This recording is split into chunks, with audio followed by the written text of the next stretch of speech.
in response to FOSIS not condemning extremism or almost being too complacent about extremism, which was the particular words that the Home Secretary used with reference to us, there is nothing to suggest that FOSIS has actually encouraged extremism in any part or not condemned it where it was necessary. If anything, we have been very, very clear about where we stand on the issue and supported our Islamic societies when they've been wrongly accused and scrutinised by authorities and institutions. Now, look, there's a diversity of opinions, and we stand firmly by full freedom of expression. You can't stifle debate simply because you don't agree with it, and that's not something we're going to shy away from. We're not going to be apologetic for that either. It's something we encourage within our Islamic societies: open debate and transparency in all their events. So in terms of, and just to advocate again and again, there is nothing to suggest that extremism is happening on campuses. There's nothing to suggest that university is a radicalizing factor, and this is something that FOSIS pushes on and on again. And we've even gone out of our way to really engage with the issue. Like just recently this year, back in March, we held the first ever conference to address extremism on campus. I don't see the government holding any similar events, but we did it. We brought in academics, experts, the police, Prevent, and we talked about the issues maturely and discussed solutions and what's the way forward.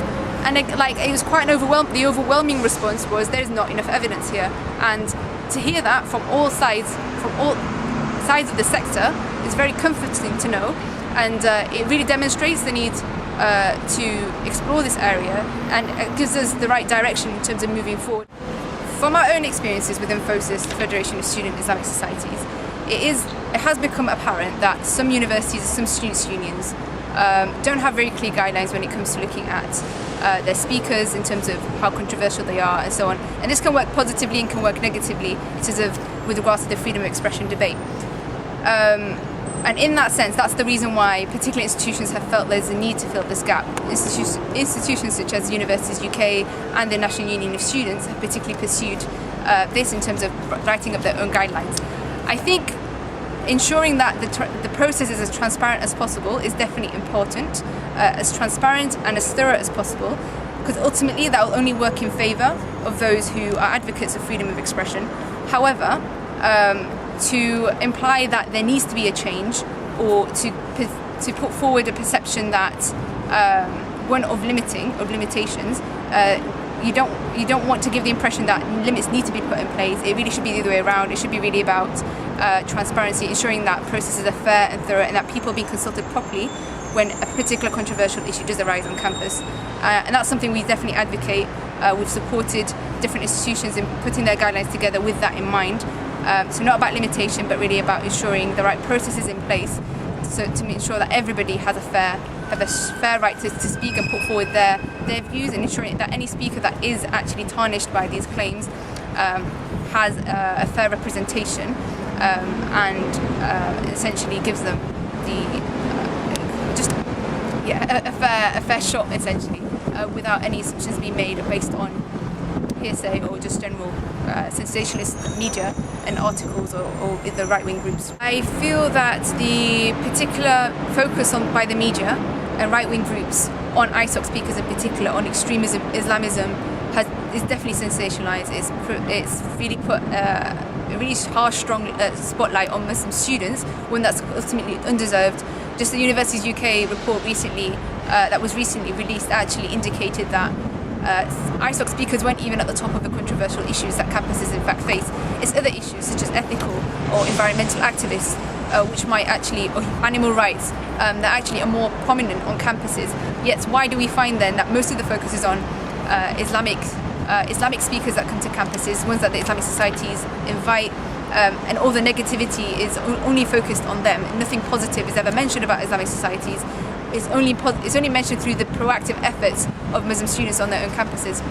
So I don't think that Muslim students are going out of their way to invite extremist speakers, or that all Islamic society speakers happen to be more extreme than most speakers. I think genuinely there's been a negative, sensationalized focus on this particular issue, which has been taken completely out of context. And to imply that being religious or becoming politicized leads to terrorism or violence is completely inaccurate, because I think radicalism should be encouraged, if anything, in terms of radical thought and radical activism. I think that's something that students go through. It's a natural process that they go through, and to imply that that leads to violence is completely unfair, in my opinion. I think with regards to the police interfering in student matters on campus, there are benefits here, but there are also definitely negatives in this case as well. The police have like we've mentioned before, they are working under the prevent agenda. They are working with a particular set goals in mind. So they're looking from the framework of anti-terrorism, anti-extremism, which isn't exactly conducive to healthy campus relations. Now, if you speak to the likes of the NUS, they will say, student unions are genuinely encouraged to actually speak to the police just so they know what's going on in the community and other matters, because they need that context. Now, whilst that's relevant, I think there's a danger in over-relying on police input, because they definitely have a different set of goals in mind, which isn't exactly correspondent to the ones that a student union has with regards to ensuring that freedom of expression is protected and so on. Theirs is a very much security-focused position, so I think that's something it can be concerning. However, it's not completely negative. I think needs to be, on some level, there needs to be some engagement, and we don't shy away from engagement. So there definitely needs to be some engagement with the police locally, but it needs to be within framework of mutual respect, and no assumptions being made that about anti-terrorism, anti-extremism, or the assumption being made that these students are susceptible to such things, because it's very patronising and quite naive on their part as well. Ultimately, this whole prevent agenda has been put together with very little evidence to actually back up their claims, and even real solid issues that concern Muslim communities and concern others have not been addressed whatsoever. So for years we've been saying, foreign policy really is a driving force behind these individuals. You see their videos they create before any particular attack. It's all about foreign policy here, but then you get the government consistently repeating that it's not about foreign policy, that's just an excuse.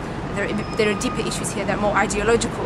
And I think even within the new report, that's not taken on board at all. There's no references made to the fact that this has an influencing factor. So I think a lot more consideration needs to be taken into the actual issues that are driving people to such things.